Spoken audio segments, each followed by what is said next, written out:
बात आप सब जान रहे थे कि बिहार में विधानसभा के चुनाव चल रहे थे और जिस तरीके से कल नतीजे सामने आए हैं, जिस तरीके से कल परिणाम सामने आए हैं, एक बात उन परिणामों ने स्पष्ट कर दी है कि बिहार की जनता ने बहुत ही डिसाइसिव एक क्लियर मैंडेट हमारे प्रधानमंत्री आदरणीय नरेंद्र मोदी जी को दिया। जनता ने इस बात को स्पष्ट तौर से समझा कि बिहार में अगर विकास संभव है तो उसके लिए हमारे प्रधानमंत्री आदरणीय नरेंद्र मोदी जी की सोच का होना बहुत ज़रूरी है। लोक जनशक्ति पार्टी भी निरंतरता में शुरू से लेकर चुनाव के अंत तक इसी बात को मैं कहता रहा कि ज़रूरी है बिहार में भारतीय जनता पार्टी का मजबूत होना, ताकि आने वाले दिनों में जो जिस तरीके से बिहार को हम लोग विकसित देखना चाहते हैं उसके लिए प्रधानमंत्री जी की वही सोच बिहार में भी देखने को मिले। मुझे खुशी है और इसके लिए मैं बधाई दूंगा हमारे प्रधानमंत्री आदरणीय नरेंद्र मोदी जी को, भारतीय जनता पार्टी के तमाम नेताओं को कि जो बेहतरीन प्रदर्शन भाजपा का रहा उसके वो हकदार भी थे। और इसीलिए मैंने भी बार बार कहा था, मैं चाहता था कि भारतीय जनता पार्टी का प्रदर्शन बेहतरीन रहे। मुझे खुशी है कि बिहार की जनता ने जिस तरीके से लोक जनशक्ति पार्टी को भी अपना प्यार दिया, अपना समर्थन दिया, लगभग 25 लाख के करीब मतदाताओं ने बिहार फर्स्ट, बिहारी फर्स्ट पर अपना विश्वास जताया। लगभग 6% के आसपास जिस तरीके से लोक जनशक्ति पार्टी को मत प्रतिशत मिला और अकेले लड़ने पर मिला, मुझे खुशी है इस बात की। और उसके लिए मैं तमाम अपने पार्टी के कार्यकर्ता, तमाम पार्टी के नेताओं का मैं धन्यवाद करूंगा कि जिस तरीके से अकेले लड़ने की ताकत लोक जनशक्ति पार्टी ने दिखाई। आज तक हम लोग को हमेशा यही कहा जाता था कि भैया कुछ लघु पार्टी है, जब किसी के साथ लगेगी तभी कुछ होगा। पर मुझे खुशी है कि जिस तरीके से पार्टी ने अकेले चुनाव लड़ने का फैसला किया, मजबूती से पार्टी ने चुनाव लड़ा और जिस तरीके से मत प्रतिशत लोक जनशक्ति पार्टी को मिला इन चुनाव परिणामों के बाद, इसने पार्टी में कहीं ना कहीं एक नई ऊर्जा ये लेकर आया। और हम लोग की सोच भी यही थी। बहुत ज़्यादा पार्टी के पास जिन हाल फिलहाल के वर्षों में जिस तरीके से विधानसभा के चुनाव रहे, पार्टी के पास बहुत ज़्यादा कुछ खोने के लिए था नहीं, पर पाने के लिए अनंत संभावनाएं थीं। आज पार्टी का मनोबल जिस तरीके से बढ़ा है, पार्टी के कार्यकर्ताओं में जिस तरीके से जोश आया, उत्साह आया है कि अकेले हम लोग चुनाव लड़कर अगर हम लोग इतना बेहतर प्रदर्शन कर सकते हैं तो मुझे लगता है कि आने वाले 2025 के चुनाव में पार्टी अपनी नई ऊंचाइयों को चुनाव लड़ा। इसीलिए कल से ईमानदारी से मैं बोलूं, जिस उत्साह के साथ पार्टी है या जिस उत्साह के साथ पार्टी के कार्यकर्ताओं का मनोबल है, क्योंकि हमसे बेहतर कोई नहीं जान सकता कि किन परिस्थितियों में हम लोगों ने चुनाव लड़ा।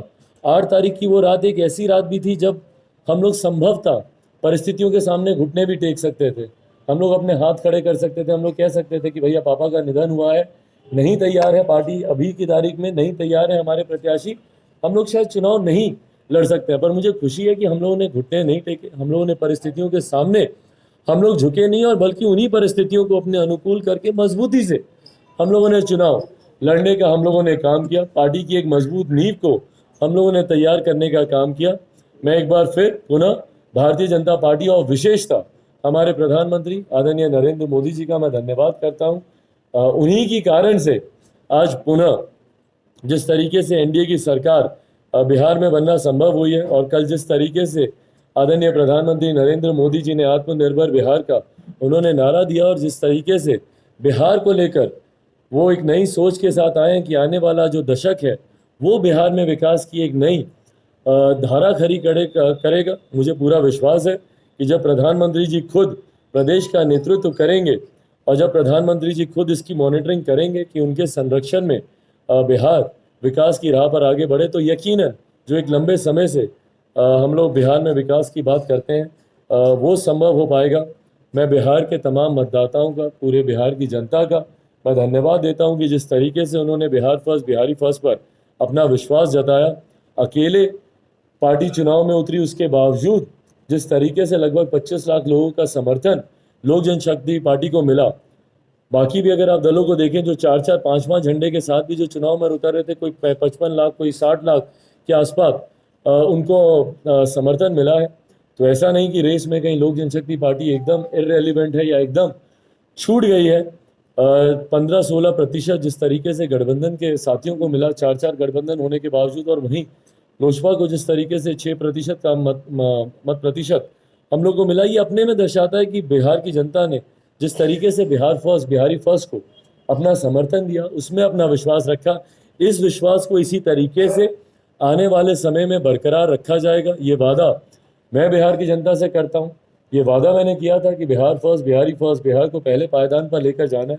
पूरा विश्वास है कि भारतीय जनता पार्टी की इतनी बड़ी जीत के बाद यकीनन प्रधानमंत्री जी का भी अपना योगदान रहेगा, पर लोक जनशक्ति पार्टी भी निरंतरता में यहाँ से अपने उस लक्ष्य की प्राप्ति के लिए संघर्ष हम लोग करते रहेंगे। और अंतोगत्वा मैं फिर से आप सबके माध्यम से जहाँ एक तरफ प्रधानमंत्री और भारतीय जनता पार्टी का को बधाई देता हूँ, वहीं बिहार की जनता के लिए इस डिसाइसिव मैंडेट के लिए कि भारतीय जनता पार्टी को जो मजबूत मैंडेट बिहार की जनता ने दिया, उसके लिए मैं बिहार की जनता का धन्यवाद करता हूँ। मुझे प्यार और सम्मान देने के लिए उसके लिए मैं बिहार की जनता का धन्यवाद। का प्रदर्शन अच्छा रहा। कई ऐसी सीटें हैं जहाँ पर दूसरे नंबर पर हम लोग के प्रत्याशी आए। महज 4,000, 5,000, 6,000 से कुछ सीटें हैं जो पार्टी ने लूज़ की। अधिकांश सीटों पर तीसरे नंबर पर जहाँ पर भी पार्टी रही, उसमें भी अगर आप पार्टी के प्रत्याशियों का मत प्रतिशत देखें, जो संख्या उन लोगों को मिली है, तो ये अपने में एक नया बड़ा जनाधार पार्टी ने खड़ा किया है और ये कहीं ना कहीं पार्टी की नींव को यहाँ से और ज़्यादा मजबूत करता है। 2025 का जो हम लोग का लक्ष्य है, उसके हम लोग और करीब पहुँचे हैं। बहरहाल इस बार का भी जो हम लोग का लक्ष्य था, शुरू से इस बात को मैंने कहा था कि मैं चाहता हूँ कि भैया भारतीय जनता पार्टी ज़्यादा मजबूत हो। यकीनन मैं इस बात को भी उतनी ही विनम्रता से मैं कबूल करता हूँ कि मैं ये भी चाहता था कि लोक जनशक्ति पार्टी का भी प्रदर्शन बनिस्बत बेहतर हो, जिसके लिए हम लोगों ने प्रयास किया। अकेले जिन परिस्थितियों में मैं चुनाव में उतरा था, जितना मुझसे बन पाया उतना करने की मैंने कोशिश की। आप सब जान रहे हैं कि वो वही दौर था जब पिताजी का भी निधन हुआ था। 10 दिन का एक समय ऐसा मुझे मिला था जब मुझे अपने योद्धाओं को रणभूमि में उतारना था, क्योंकि एक लंबे समय तक हम लोग को इस बात की जानकारी भी नहीं थी कि जनता दल यूनाइटेड किन किन सीटों पर चुनाव लड़ी, और ये बात हम लोगों ने स्पष्ट की थी कि हम लोग के अधिकांश प्रत्याशी जनता दल यूनाइटेड के सामने ही होंगे। एक लंबा समय लगा क्योंकि कुछ नए गठबंधन एनडीए में जाकर जुड़े, वीआईपी वगैरह जाकर जुड़े, और उसके बाद जिस तरीके से सीटों की जानकारी सामने आई, तो मुझे लगता है 6 या 7 तारीख के आसपास हम लोग को स्पष्ट रूप से पता चला कि किन किन सीटों पर भाजपा चुनाव लड़ रही है और किन किन सीटों पर जनता दल यूनाइटेड चुनाव लड़ रही है। और 8 तारीख का दिन था जब पापा का उनका निधन हुआ, और वही दिन था जब मेरे पास पहली बार ये जानकारी आई भी थी कि किन सीटों पर जनता दल यूनाइटेड चुनाव लड़ रही है, किन सीटों पर लोक जनशक्ति पार्टी को अपने प्रत्याशी उतारने हैं। 8 तारीख सुबह पहली बार मुझे इस बात की जानकारी मिली, और 8 तारीख शाम को 6:05 पर पापा का निधन लेकर अभी तक मैं आपके सामने ही हूँ। कब आपने देखा कि मैंने इस चीज़ को लेकर कोई चर्चा की हो या कुछ सोचा हो? तो अभी जो सवाल आप पूछ रहे हैं बहुत हाइपोथेटिकल है। अगर सिर्फ मंत्री बनना, सत्ता में रहना ही हम लोग का लक्ष्य होता, तो सबसे पहले तो मैं इस गठबंधन से अलग ही नहीं होता ना। क्यों होता मैं गठबंधन से अलग? आप ही मुझे बताइए। अगर सिर्फ सत्ता में ही रहना, मंत्री बने रहना, आसान राह चुनना, आसानी से लड़कर जीतना, यही मेरा लक्ष्य होता, तो मैं अलग ही क्यों होता?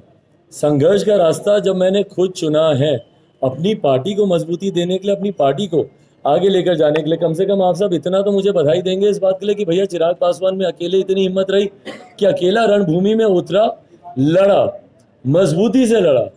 मैंने घुटने कभी नहीं टेके किसी भी परिस्थिति में, भले घर में परिवार में क्या हो रहा नहीं हो रहा, उसके बावजूद रोज मजबूती से आकर मैंने चुनाव लड़ा। और मुझे खुशी है कि पार्टी का प्रदर्शन भी उसी अनुपात में रहा जो अपेक्षा थी मेरी। हाँ, इलेक्टोरल पॉलिटिक्स में संख्या सीटों की जरूर मायने रखती हैं, शायद वहां पर हम लोगों से थोड़ी सी चूक हुई हो, पर आप मुझे बता दीजिए ना कि कहां पर आप बोलें कि भैया लोक जनशक्ति पार्टी खत्म हो गई। एक कोई सीट आप बता दीजिए जहां पर आप बोले कि भैया लोक जनशक्ति पार्टी की तो जमानत जब्त हो गई, या पार्टी का प्रदर्शन खत्म हो गया, पार्टी बिहार की राजनीति से एकदम इररेलेवेंट हो गई। कोई एक जगह आप मुझे बता दीजिए। आज की तारीख में अगर पार्टी का प्रदर्शन अगर 6% के आसपास अगर पार्टी ने अकेले लड़कर अगर हासिल किया है, अपने दम पर लड़कर हासिल किया है, मुझे खुशी है ना भाई। मेरे लिए तो ये बड़ी ताकत है, बनिस्बत उसके की जो पार्टी बोलती है कि हमने 15% हासिल किया है, पर हमारे साथ 4 और झंडे थे। उससे तो मुझे इस बात की खुशी है ना कि भैया एक झंडा, एक संविधान के साथ हमारी पार्टी उतरी। लोक जनशक्ति पार्टी का झंडा बिहार फर्स्ट, बिहारी फर्स्ट की सोच, और ये बिहार फर्स्ट, बिहारी फर्स्ट की सोच आज भी थी, कल भी रहेगी। ये मेरा लक्ष्य है। इस लक्ष्य की प्राप्ति जब तक नहीं होगी, मैं अपने संघर्ष के रास्ते पर बरकरार रहूंगा। अब हार की परिभाषा पहले बताइए, हार की परिभाषा क्या है? मैं चाहता था कि हम लोग सीटें हम लोग ज्यादा चुने, सीटें हम लोग ज्यादा लड़े, मैं जीतें। ये ज़रूर मेरा लक्ष्य था कि हम लोग ज़्यादा सीटें हम लोग जीतें, पर बार बार मैंने इस बात को कहा था कि मेरा लक्ष्य ये भी है कि भारतीय जनता पार्टी बिहार में मजबूत हो। भाजपा लोजपा की मैं सरकार में ज़रूर बनाना चाहता था, पर जब मैं चुनाव में अकेले लड़ने का भी हम लोगों ने फैसला लिया था, तब से लेकर अभी तक बता दीजिए कि बिहार में लोजपा ने हम लोगों ने खोया क्या है। मत प्रतिशत अगर आप देखें, पार्टी का मत प्रतिशत बढ़ा है, पार्टी का जनाधार बढ़ा है। आज तक जो हम लोग को कहा जाता था कि भैया 3-4% की पार्टी है, लगभग दुगने मत प्रतिशत पर हम लोग गए हैं। जो हम लोग को कहा जाता था कि भैया इनके पास योद्धा कहाँ हैं, ये लोग चुनाव कहाँ से लड़ेंगे, ये लोग करेंगे क्या। आज लगभग 150 ऐसी विधानसभा और कोई ऐसी बिहार का ऐसा जिला नहीं है जहाँ पर पार्टी का मजबूत संगठन हम लोग का तैयार हुआ है। मैं आपको कह रहा हूँ कि कल से जिस तरीके से पार्टी में एक उत्साह है, पार्टी में एक नई ताकत, नई ऊर्जा के साथ जिस तरीके से पार्टी सामने आई है, तो मुझे पूरा विश्वास है कि 2025 में हम लोग की राह यहाँ से और बहुत ज़्यादा आसान होगी।